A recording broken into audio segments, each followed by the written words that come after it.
नमस्कार, मी अरुण आणि आपण पाहत आहात 7 स्टार न्यूज। येथील प्रकाश पब्लिक स्कूलच्या विद्यार्थ्यांनी किन्फर परीक्षेत घवघवीत यश संपादन केले। किन्फर ही केरळमधील देश पातळीवर विविध स्पर्धा परीक्षा आयोजित करणारी महत्त्वाची संस्था आहे। देशभरातील विविध राज्यांमध्ये ही परीक्षा पार पडली। या परीक्षेत प्रकाश पब्लिक स्कूलच्या विद्यार्थ्यांनी बाजी मारली।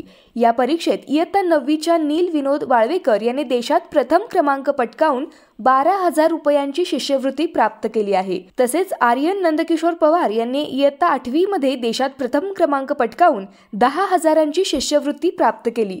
तसेच 4थीतील भक्ती निलेश भोसले व तेजीब अशफाक मुल्ला या विद्यार्थ्यांनी देशात 4था क्रमांक पटकावून 1,000 रुपयांची शिष्यवृत्ती प्राप्त केली आहे। शाळेतील इतर 10 विद्यार्थ्यांना रोख रक्कम व प्रमाणपत्र मिळाले। प्रकाश शिक्षण संकुलाचे संस्थापक निशिकांत भोसले पाटील, शाळेच्या प्रशासिका सुनीता निशिकांत भोसले पाटील, प्रकाश पब्लिक स्कूलचे प्राचार्य डॉक्टर मधुकुमार नायर, उपप्राचार्य सिंधू नायर यांचे यशस्वी विद्यार्थ्यांना मार्गदर्शन लाभले। Laxman Patil, 7 Star News, Islampur.